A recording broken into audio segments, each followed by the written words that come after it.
وأشهد أن لا إله إلا الله وحده لا شريك له وأشهد أن محمدا عبده ورسوله أما بعد فقد قال الله تعالى في القرآن الكريم أعوذ بالله من الشيطان الرجيم بسم الله الرحمن الرحيم قل هذه سبيلي أدعو إلى الله على بصيرة أنا ومن اتبعني صدق الله العظيم وقال النبي صلى الله عليه وسلم المؤمنون هينون لينون كالجمل الآنف إن قيد إنقاد وإن أنيخ على صخرة استناخ أو كما قال النبي صلى الله عليه وسلم அனைத்து புகழும் சர்வலோகத்தை படைத்து பரிபாலித்து போஷித்துக் கொண்டிருக்கும் ஏகநாயன் அல்லாஹ் ஒருவனுக்கே உரித்தாகட்டும். சலாத் எனும் கருணையும் சலாம் எனும் ஈடேற்றமும் மக்களை நல்வழியில் அழைத்து நல்லறம் போதிக்க அனுப்பப்பெற்ற இறை தூதர்களின் வரிசையில் இறுதியாக வந்துதித்த எங்கள் உயிரிலும் மேலான முஹம்மதே முஸ்தபா அஹ்மதே முஜ்தபா ஸல்லல்லாஹு அலைஹி வஸல்லம் அவர்கள் மீதும் அவர்களை பின்பற்றிய அவர்களது குடும்பத்தார்கள் சஹாபாக்கள் தாபிஊன்கள் தபஉ தாபிஈன்கள் கியாமத் நாள் வரைக்கும் வரக்கூடிய முஃமினான முஸ்லிமான ஆண்கள் பெண்கள் அனைவர்கள் மீதும் அல்லாஹ்வுடைய சாந்தியும் சமாதானமும் அன்பும் பாசமும் நேசமும் என்றென்றும் உண்டாவதாக. புனிதமிக்க ஜும்மாவுடைய கடமையை நிறைவேற்றுவதற்காக அல்லாஹ்வுடைய மாளிகைக்கு நேரகாலத்தோடு வந்து இஅ்திகாஃபுடைய நியத்துடன் அமர்ந்து கொண்டிருக்கும் அல்லாஹ்வின் நல்லடியார்களே, அன்பான சகோதரர்களே, எங்கிருந்தாலும் படைத்த அல்லாஹ் என்னை பார்த்து கொண்டிருக்கிறான்.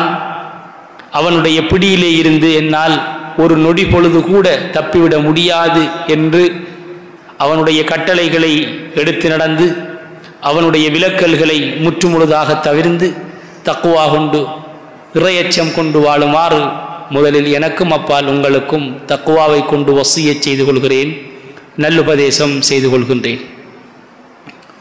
அல்லாஹ்வின் நல்லடியார்களே, அன்பான சகோதரர்களே, அல்லாஹ் சுப்ஹானஹு தஆலா எம் அனைவர்களையும் இந்த உலகத்திலே படைத்தான்.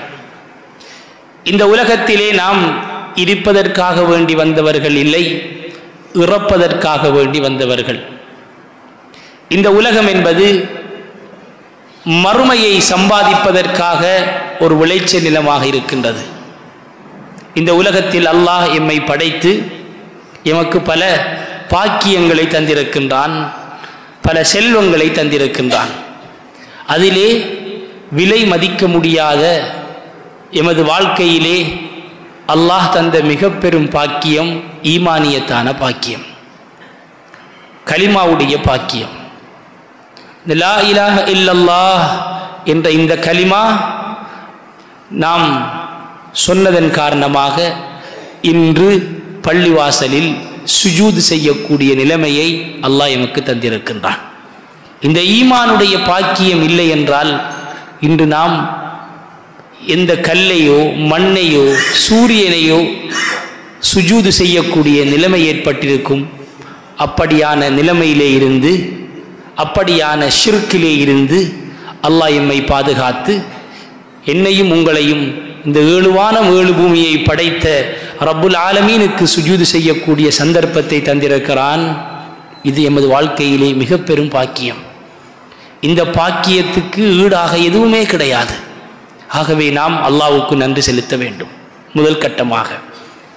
இரண்டாவதாக, ஈமானுக்கு பிறகு அல்லாஹ் தந்த எமது வாழ்க்கையில் தந்த விலை மதிக்க முடியாத சொத்து எது? இதுதான் இன்றைய ஹுதுபாவுடைய தலையங்கமாகவும் இருக்கின்றது.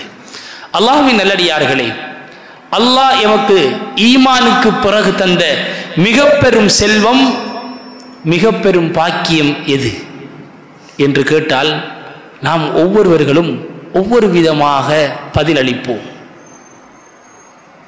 அல்லாஹ்வின் நல்லடியார்களே, எமது வாழ்க்கையிலே மிக பெரும் பாக்கியம், விலை மதிக்க முடியாத சொத்து எமது குழந்தைகளா அல்லது எமது தோட்டம் துறவா? அல்லாஹ்வின் நல்லடியார்களே, மிக பெரும் செல்வம் எமது பெற்றோர்கள்.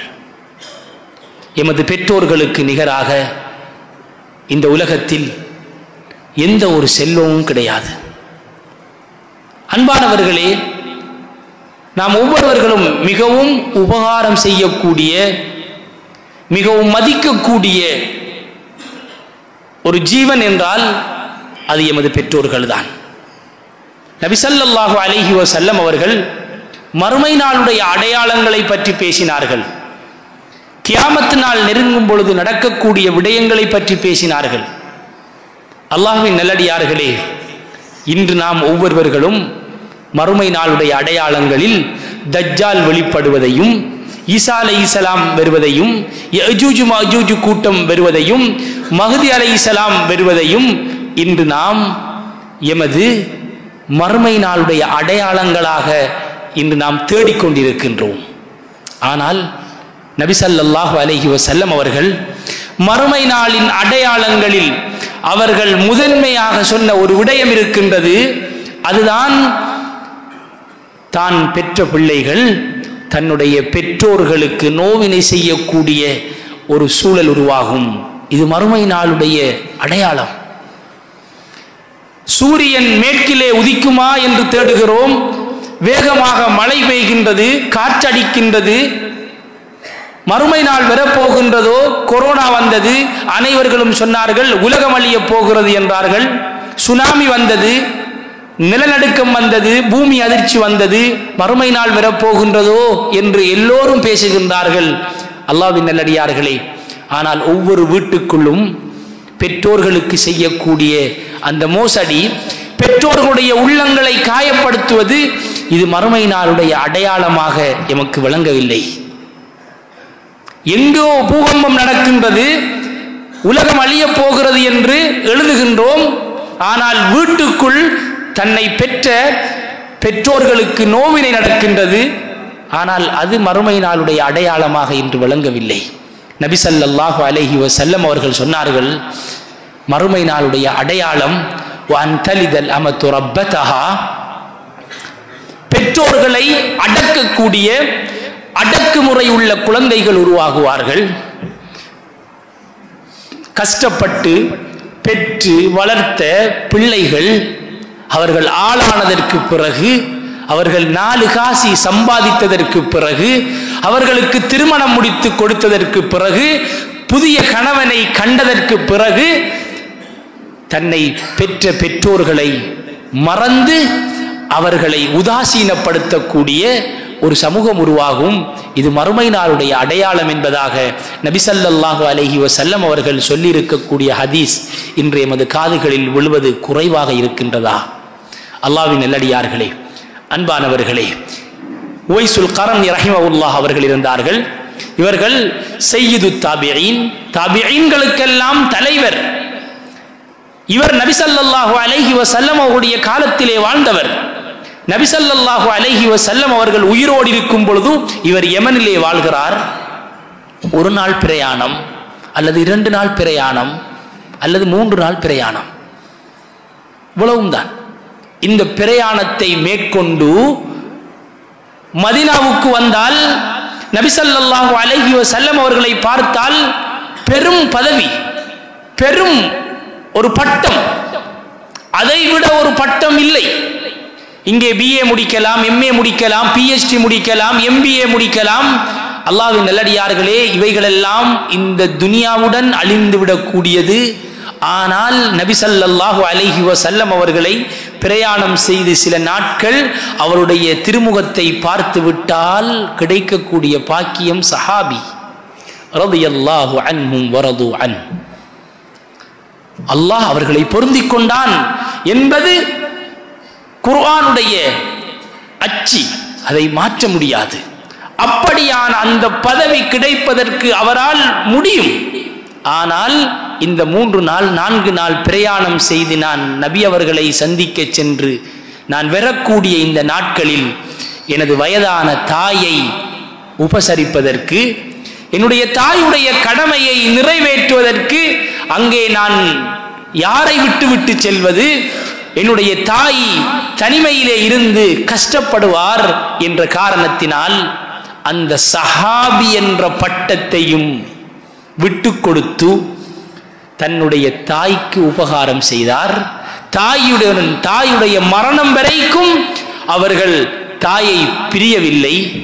அல்லாஹ்வின் நல்லடியார்களே, நபி ஸல்லல்லாஹு அலைஹி வஸல்லம் அவர்கள் சொன்னார்கள், யா உமர், ஒரு மனிதர் இருக்கிறார், அவர் என்னுடைய மரணத்துக்கு பிறகு மக்காவுக்கு வருவார்.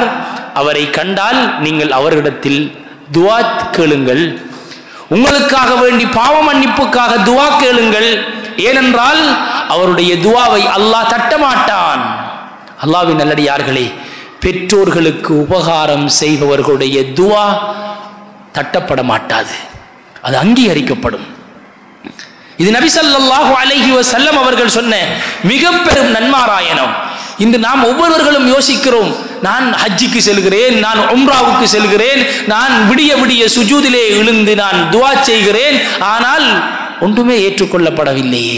எப்படி ஏற்றுக்கொள்ளப்படும்? தாய் தந்தையுடைய மனதை காயப்படுத்தி, அவர்களுடைய உள்ளத்தை உடைத்து, அவர்களுடைய ஆசா பாசங்களை கருத்திலே கொள்ளாமல், நானும் எனது மனைவியும் நானும் எனது பிள்ளையும் சந்தோஷமாக வாழ்ந்தால் போதும் என்று எமது வயதான பெற்றோர்களை நாம் ஒதுக்கி விடுவோமாக இருந்தால் எமது துஆ எப்படி அங்கீகரிக்கப்படும்? அல்லாஹ்வின் நல்லடியார்களே, அன்பானவர்களே, நாம் ஒவ்வொருவர்களும் மிகவும் கவனமாக இருக்க வேண்டும். நபி ஸல்லல்லாஹு அலைஹி வஸல்லம் அவர்கள் எம் அனைவர்களுக்கும் எச்சரித்திருக்கின்றார்கள்.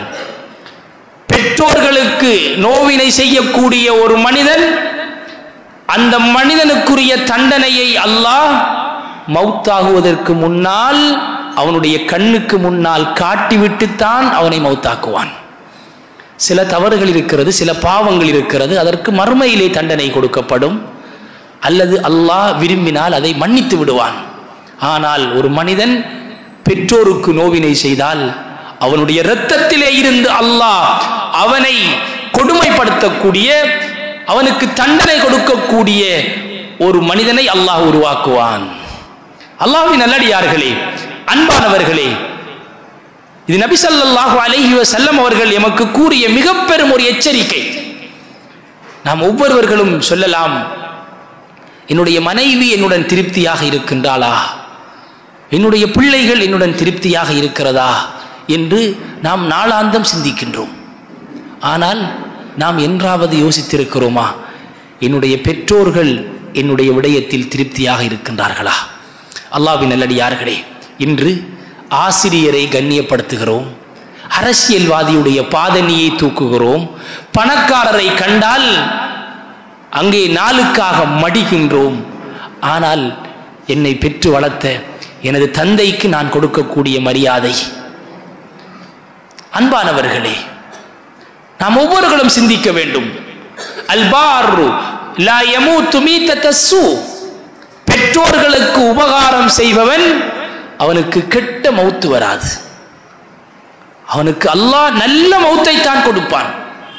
அன்பானவர்களே, நாம் ஒவ்வொருவர்களும் மிகவும் கவனமாக இருக்க வேண்டும். நபி ஸல்லல்லாஹு அலைஹி வஸல்லம் அவர்கள் சொன்னார்கள், மறுமை நாளுடைய அடையாளங்களில் ஒன்று அதுனா சதீகஹு வ அக்ஸா அபாஹு, தன்னுடைய நண்பனை பக்கத்திலே வைப்பான், தன்னுடைய தந்தையை ஒதுக்குவான். இது மறுமை நாளுடைய அடையாளம். இன்று நண்பர்களுக்காக வேண்டி தன்னுடைய பெற்றோர்களை காயப்படுத்துகின்றோம். இன்று நண்பர்களுடன் செலவழிக்கக்கூடிய நேரம் அதிகம், தன்னுடைய தந்தையுடன் தனது பெற்றோர்களுடன் செலவழிக்கக்கூடிய நேரம் அப்படியே இல்லாமல் போய்விடுகின்றது. இது மறுமை நாளுடைய அடையாளம்.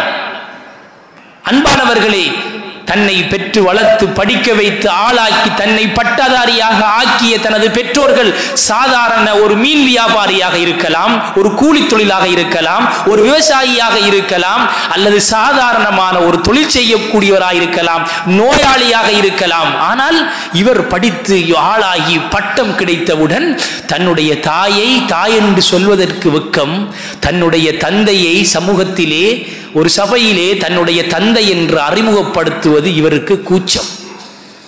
அல்லாஹ்வின் நல்லடியார்களே, அன்பானவர்களே, இதற்காக வேண்டியா அவர்களுடைய இரத்தத்தை வேர்வையாக சிந்தினார்கள்?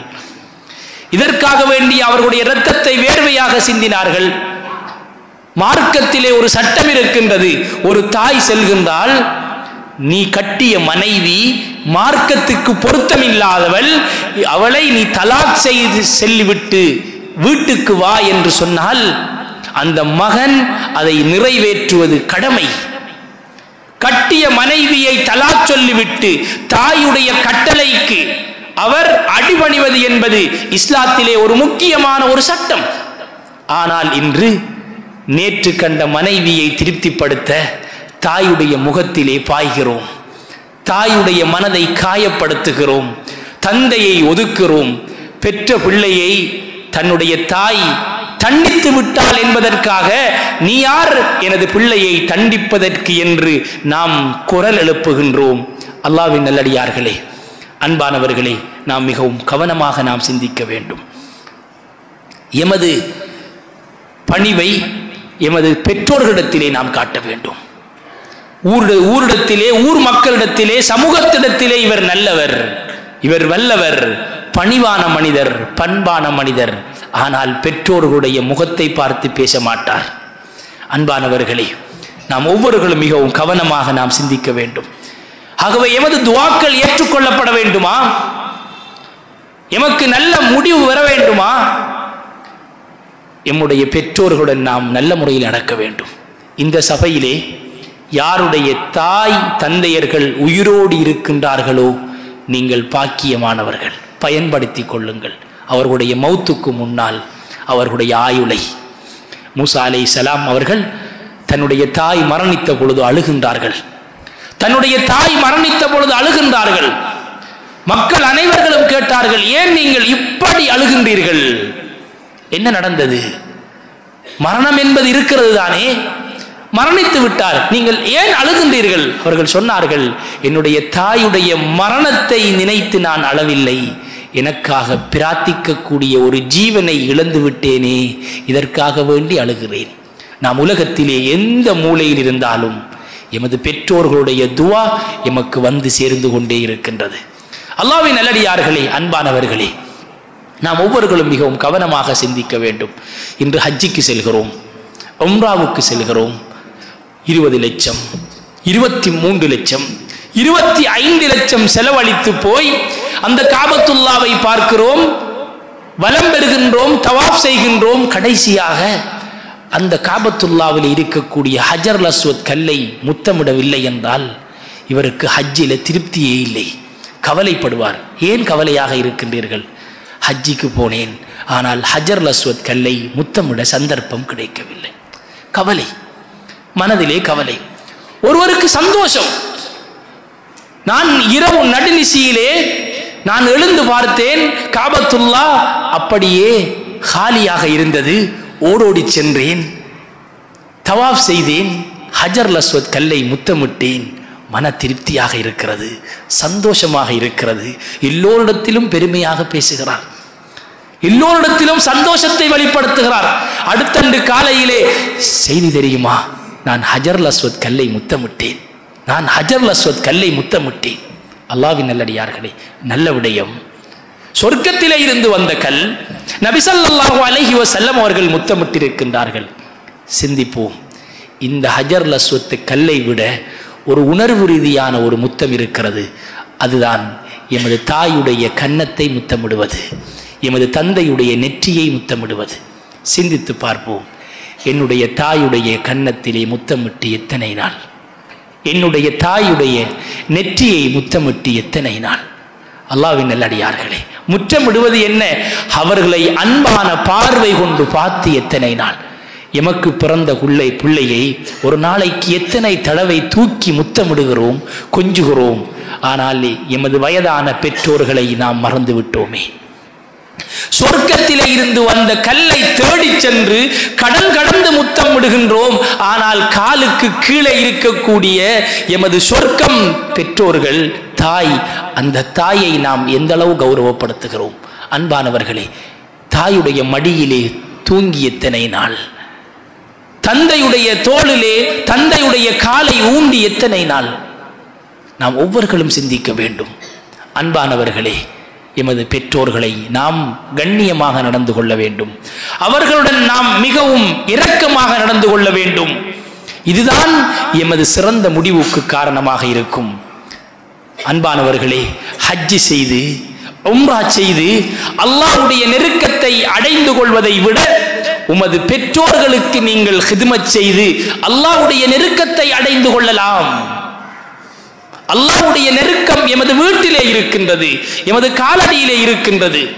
அல்லாஹ்வின் நல்லடியார்களே, எமது தாய் தந்தை காஃபிர்களாக இருந்தாலும் கூட நாம் இஸ்லாத்துக்கு வந்து விட்டோம், எமது பெற்றோர்களுக்கு அந்த சந்தர்ப்பம் கிடைக்கவில்லை, அல்லது இஸ்லாத்திலே இருந்த பெற்றோர்கள் அல்லாஹ் பாதுகாக்க வேண்டும் அவர்கள் மதம் மாறிவிட்டார்கள் என்றாலும் கூட அவர்களுடன் நீங்கள் நல்ல முறையில் நடந்து கொள்ள வேண்டும் என்று ரசூலே அக்ரம் ஸல்லல்லாஹு அலைஹி வஸல்லம் அவர்கள் கூறியிருக்கிறார்கள் என்றால், அல்லாஹ்வின் நல்லடியார்களே, எமது பெற்றோர்கள் தொழுகை இல்லை என்பதற்காக அவர்களை நாம் கேவலப்படுத்த முடியாது.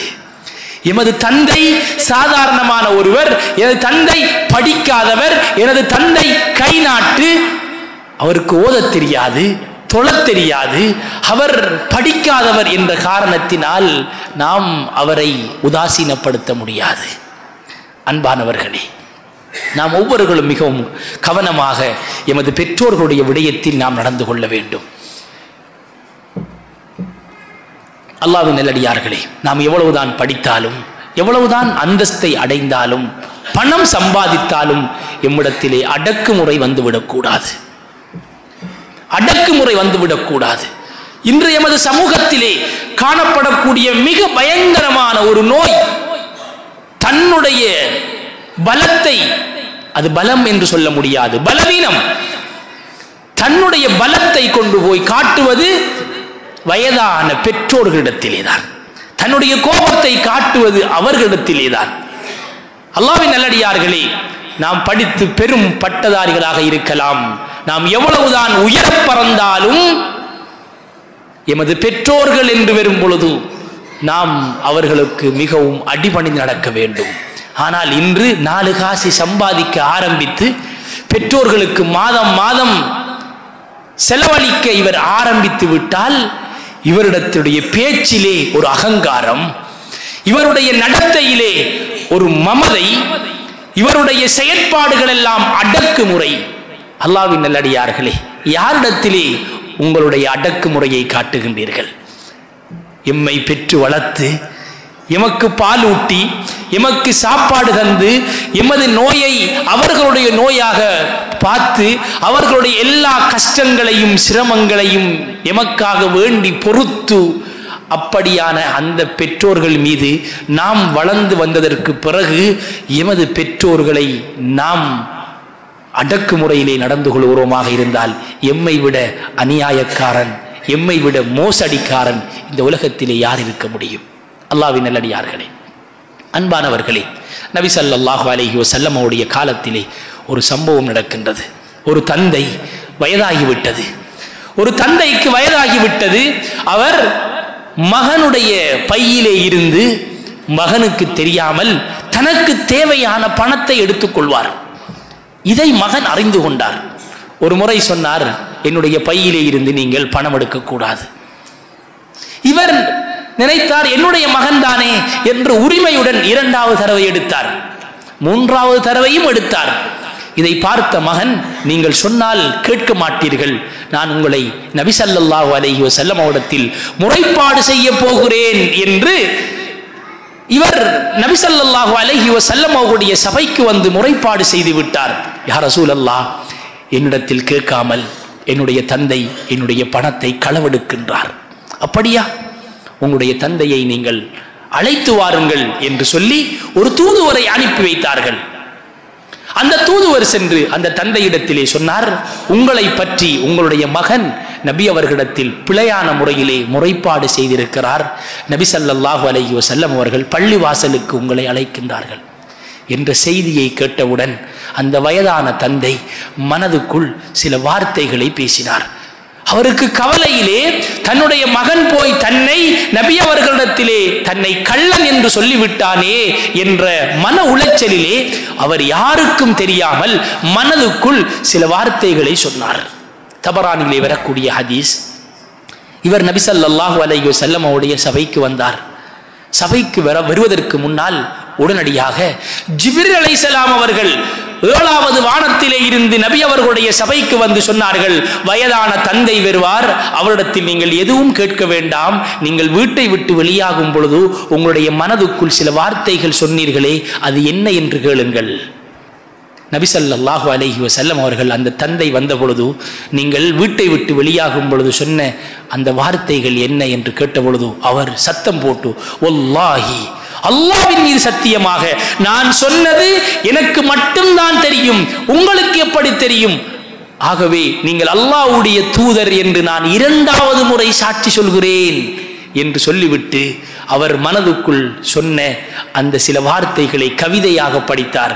கதௌதுக மௌலூதன் வமுன்துக யாஃபிஆ துஅல்லு பிமா அஜனா அலைக வதன்ஹல் இதன் லைலத்தன் லாகத்க பிஸ்ஸகம் லம் அபித் லிஸக்மிக இல்லா சாஹிரன் அதமல்மல்.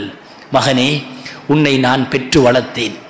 தாயில்லாத பிள்ளை என்ற குறை விளங்கக்கூடாது என்று நான் உன்னை அழகான முறையிலே ஒரு மரத்தை நாட்டி தண்ணி ஊற்றி வளர்த்து நான் அந்த மரத்தை ஆளாக்கும் வரைக்கும் அதை போன்று நான் உன்னை வளர்த்தேன். ஒரு நாள் சிறுபிராயத்திலே உனக்கு ஒரு காய்ச்சல் ஏற்பட்டது. ஒரு இரவு உனக்கு ஏற்பட்ட காய்ச்சல் அது எனக்கு ஏற்பட்டதை போன்று நான் உன்னை என்னுடைய கையிலே சுமந்தேன். உன்னுடைய வருத்தம் லேசாகவில்லை. உன்னை நான் என்னுடைய நெஞ்சுடன் அணைத்தேன். ஏன் தெரியுமா? உன்னுடைய காய்ச்சல் என்னுடைய நெஞ்சுடன் சேர்ந்து எனக்கு மாறட்டும், நீ ஆரோக்கியமாக இருக்க வேண்டும், நான் காய்ச்சலுடன் இருக்கலாம் என்று இரவு முழுக்க நீ தூங்க வேண்டும் என்பதற்காக நான் கண் விழித்தேன், உபகாரம் செய்தேன். கடைசியாக நீ பெருத்து ஆளாகிவிட்டாய். மகனே, நீ பக்கத்து வீட்டு தந்தைக்கு கொடுக்க வேண்டிய உரிமையை தான் கொடுக்கவில்லை, ஒரு பக்கத்து வீட்டுக்காரனுக்கு கொடுக்கக்கூடிய உரிமையாவது எனக்கு தந்திருக்கலாமே என்ற இந்த வார்த்தையை சொன்னேன் என்று சொன்ன பொழுது நபி ஸல்லல்லாஹு அலைஹி வஸல்லம் அவர்கள் சொன்னார்கள், உங்களுடைய குமுறலை கேட்டு, தந்தையுடைய அந்த மனக்கவலையை கேட்டு இந்த மக்காவிலே இருக்கக்கூடிய மலை குன்றுகள் கூட அழுகின்றது என்று சொல்லிவிட்டு அந்த மகனை பார்த்து சொன்னார், அந்த வமாலுக லி அபி, நீயும் உன்னுடைய பொருளாதாரமும் உன்னுடைய சம்பாத்தியமும் லி அபி, உன்னுடைய தந்தைக்கு தான் உரியது. உன்னுடைய தந்தை உன்னுடைய பணத்தை தெரியாமல் கேட்காமல் எடுத்தால் அது களவாக மாறமாட்டாது என்ற சட்டம் இந்த ஹதீஸிலே இருந்தால் எடுக்கப்படுகிறது. ஒரு தந்தைக்கு தேவையான பணத்தை அவர் தன்னுடைய மகனுடைய பையிலே இருந்து கேட்காமல் எடுத்தாலும் அது களவாக மாறமாட்டாது என்ற இறுக்கமான ஒரு சட்டம் இந்த ஹதீஸிலே இருந்துதான் அமுல்படுத்தப்படுகிறது. அல்லாஹ்வின் நல்லடியார்களே, அன்பானவர்களே, நாம் ஒவ்வொருவர்களும் மிகவும் கவனமாக இருக்க வேண்டும். எமது பெற்றோர்களுடைய உள்ளங்களை நாம் காயப்படுத்தக்கூடாது. இப்னு உமர் ரலியல்லாஹு தஆலா அன்ஹு அவர்கள் ஒரு நாள் காபத்துல்லாவை தவாஃப் செய்து கொண்டிருக்கும் பொழுது ஒரு மனிதர் தன்னுடைய தாயை தன்னுடைய கழுத்திலே தூக்கி தன்னுடைய முதுகிலே சுமந்து கொண்டு தவாஃப் செய்கிறார். வயதான தாயை தவாஃப் செய்து முடித்துவிட்டு இப்னு உமர் ரலியல்லாஹு தஆலா அவர்களை பார்த்து சொன்னார்கள், என்னுடைய தாய்க்கு செய்ய வேண்டிய உபகாரத்தை நான் செய்து விட்டேனா என்று இவர் பெருமிதமாக கேட்டார். அதற்கு இப்னு உமர் ரலியல்லாஹு தஆலா அன்ஹு அவர்கள் சொன்னார்கள், உன்னுடைய தாய் உன்னை பெற்றெடுக்கும் பொழுது பிரசவ வேதனையும் போது அவர்கள் மூச்சு திணறிய அந்த ஒரு மூச்சுக்கு நீ செய்யக்கூடிய உபகாரம் போதாது என்று சொன்னார்கள். அல்லாஹ்வின் நல்லடியார்களே, அந்த தாயுடைய உயிர் போய் நம்மளை பெற்றெடுத்தால், ஆனால் இன்று நாம் அந்த பெற்றோர்களை மதிக்கவில்லை என்றால், அந்த தாயை நாம் மதிக்கவில்லை என்றால், அல்லாஹ்வின் நல்லடியார்களே, எப்படி அல்லாஹ்வுடைய கோபம் எமக்கு இறங்கும் என்பதை நாம் ஒவ்வொருவர்களும் சிந்தித்து பார்க்க வேண்டும். அல்லாஹ் சுப்ஹானஹு தஆலா இந்த உலகத்தில் எம்மை கண்ணியமாக வாழச் சொல்கின்றான். யாருக்கு முன்னாலும் கேவலம் படக்கூடாது. ஆனால் வக்ஃபில் லஹுமா ஜனாஹ ذுல்லி மினர் ரஹ்மா, உங்களுடைய பெற்றோர்கள் என்று வந்தால் நீங்கள் அவர்களுக்கு முன்னால் கேவலப்படுங்கள். நீங்கள் அதிபராக இருக்கலாம், நீங்கள் செயலாளராக இருக்கலாம், அல்லது நீங்கள் பெரும் முஃப்தியாக இருக்கலாம், அல்லது பெரும் படித்த புத்திஜீவியாக இருக்கலாம். நீங்கள் யாராக இருந்தாலும் உங்களுடைய பெற்றோர்கள் என்று வந்தால் நீங்கள் அவர்களுக்கு முன்னால் கேவலப்பட்டாவது அவர்களுடன் நீங்கள் பணிவாக நடந்து கொள்ள வேண்டும் என்று அல் குர்ஆன் கூறுகின்றது. அல்லாஹ்வின் நல்லடியார்களே, அன்பானவர்களே, இன்று வயதான பெற்றோர்களை இன்று வீட்டிலே வேலைக்காரர்களாக இன்று பயன்படுத்தி கொண்டிருக்கின்றோம். இது மிக பெரும் தவறு. எமது மனைவியுடைய வேலைக்காரியாக, எமது பிள்ளைகளுடைய வேலைக்காரியாக இன்று எமது தாய் பல வீடுகளில் பயன்படுத்தப்படுகின்றார்கள். அவர்களுடைய உள்ளங்களில் இருக்கக்கூடிய ஆசா பாசங்களை கேட்டிருக்கின்றோமா? இவர்கள் இரவு விடிய விடிய கணவனும் மனைவியும் ரோட்டிலே கடவழியே பிள்ளையை பார்ப்பதற்கு தாய், இவர்களுக்கு நாவுக்கு ருசியான சாப்பாடு தேவை. அல்லாஹ்வின் நல்லடியார்களே, ஆனால் வீட்டிலே இருக்கக்கூடிய தாய் தந்தையர்கள் அவர்கள் என்ன சாப்பிட்டார்கள் என்றும் இல்லை, பகலைய சாப்பாடு இருக்கிறது சூடாக்கி சாப்பிடுங்கள் என்று சொல்லக்கூடிய சப்தம் தான் வெளியாகிறது. அவர்களுடைய ஆசையை வெளியிலே கூற மாட்டார்கள். அன்பானவர்களே, இவர்கள் களம்புக்கு சென்று அல்லது வெளியூருக்கு சென்று இவர்கள் பெருநாளைக்கு அழகான ஆடைகளை எடுப்பார்கள். ஆனால் வெறும் வழியிலே பேமெண்டிலே கிடக்கக்கூடிய 500 ரூபாய்க்கு 2 சாரணை எடுத்து வந்து நான் அந்த கடையிலே எடுத்தேன் என்று பெருமை பீத்துவார் தந்தைக்கு முன்னால். இதுதான் இன்று சமூகத்தின் நிலைமை. அன்பானவர்களை, மிக கவனமாக நாம் நினைக்க வேண்டும். நபி ஸல்லல்லாஹு அலைஹி வஸல்லம் அவர்கள் ஹாரித் இப்னு நுஅமான் என்ற சஹாபியை கனவிலே கண்டார்கள். அவர் சொர்க்கத்திலே குர்ஆன் ஓதிக் கொண்டிருந்தார். சொர்க்கத்திலே காண்பது என்பது ஒரு அதிசயம். அதுவும் சொர்க்கத்திலே குர்ஆன் ஓதிக் கொண்டிருப்பதை கண்டார். வந்து கேட்டார், அடுத்த ஆண்டு காலையிலே, நீங்கள் சொர்க்கத்திலே குர்ஆன் ஓதிக் கொண்டிருக்கிறீர்கள், நீங்கள் என்ன அமல் செய்கிறீர்கள்? அவர்கள் சொன்னார்கள், நான் என்னுடைய தாயுடைய தலையிலே பேன் பார்த்து விடுவேன். என்னுடைய தாய்க்கு தலைவலி என்றால் தலையை பிடித்து விடுவேன். கால் வலி என்றால் காலை ஊண்டி விடுவேன். என்னுடைய தாய்க்கு நான் சாப்பாட்டை தீர்த்து விடுவேன். இதனால் தான் நான் சொர்க்கத்திலே குர்ஆன் ஓதுவதை நீங்கள் கண்டிருக்கின்றீர்கள் என்று சொன்னார்கள். என்றால் தாலிகல் பிர், நீங்கள் உங்களுடைய தாய்க்கு செய்யக்கூடிய உபகாரம், அதற்கு உலகத்திலே கிடைத்த மிக பெரும் பரிசு. நபி ஸல்லல்லாஹு அலைஹி வஸல்லம் அவர்களே சொர்க்கத்திலே குர்ஆன் ஓதுவதாக கண்டிருக்கின்றார்கள் என்று சொன்னால், அல்லாஹ்வின் நல்லடியார்களே, நாம் ஒவ்வொருவர்களும் மிகவும் கவனமாக நாம் இருக்க வேண்டும். இன்று மதர்ஸ் டே, தாய்மார்கள் டே, தந்தைமார்கள் டே, பெற்றோர்கள் டே என்றால் அதை கொண்டாடுகின்றோம். இது இஸ்லாம் அல்ல. அல்லாஹ்வின் நல்லடியார்களே, ஒரு நாளிலே மாத்திரம் தாயை கொண்டாடிவிட்டு தந்தையை கொண்டாடிவிட்டு கடந்து செல்லக்கூடிய சமூகம் இஸ்லாமிய சமூகம் அல்ல. ஒவ்வொரு நாளும் எமது தாய்மார்களை நாம் கொண்டாட வேண்டும். ஒரு நாளை கொண்டாடுவதல்ல, நாளை கொண்டாடுவதல்ல, எமது தாய்மார்களை, எமது பெற்றோர்களை நாம் கொண்டாட வேண்டும். அன்பானவர்களே, மருமகன்மார்களே, உங்கள் அனைவர்களுக்கும் ஒரு செய்தி.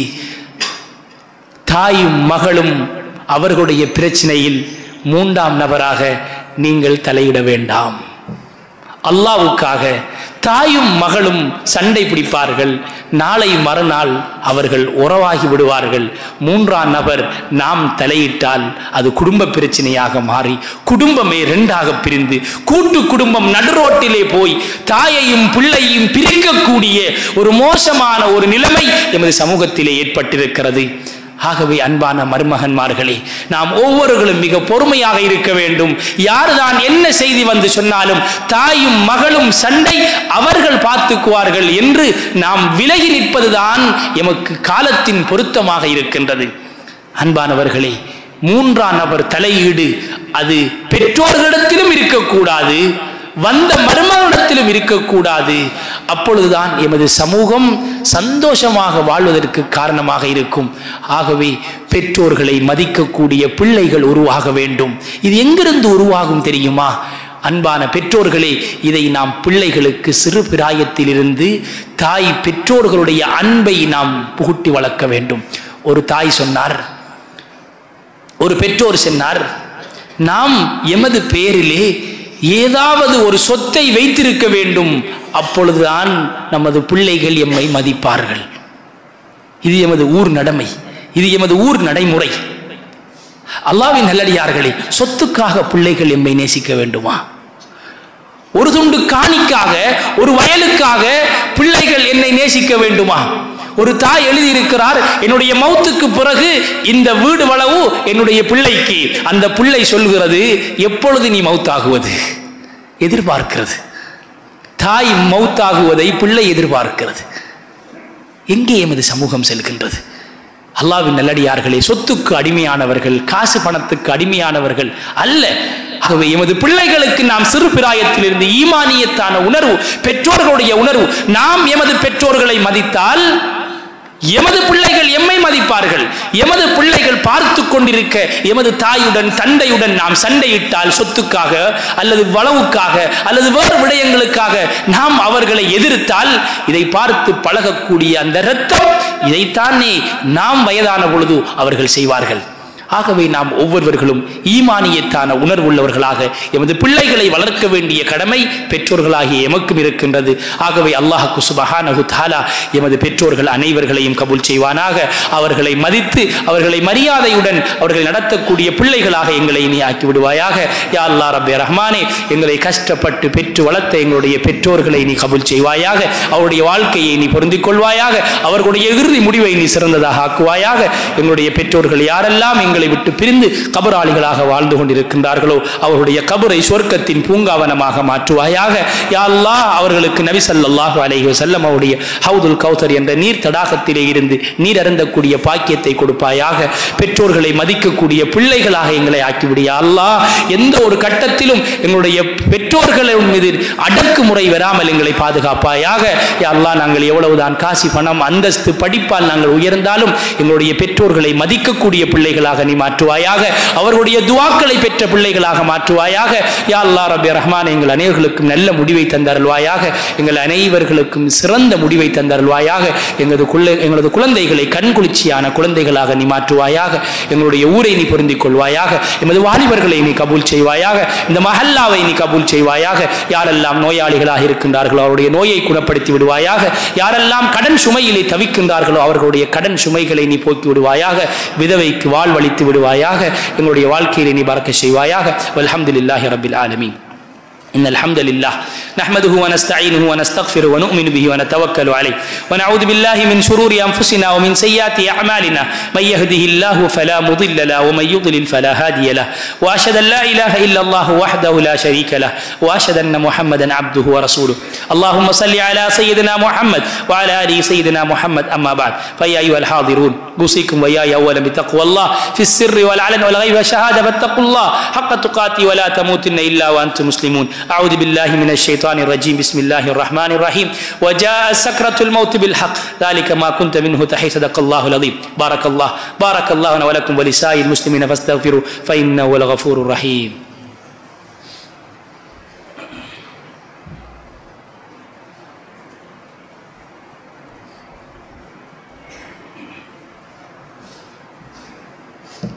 الحمد لله على إحسانه وشكر له على توفيقه وامتنانه وأشهد أن لا إله إلا الله وحده لا شريك له وأشهد أن محمدا عبده ورسوله صلى الله على سيدنا محمد وعلى آله وصحبه وسلم تسليما كثيرا. أما بعد فإني أوصيكم وإياي أولا بتقوى الله وأحذركم يوما عبوسا قمطريرا فإن الله مع الذين اتقوا والذين هم محسنون.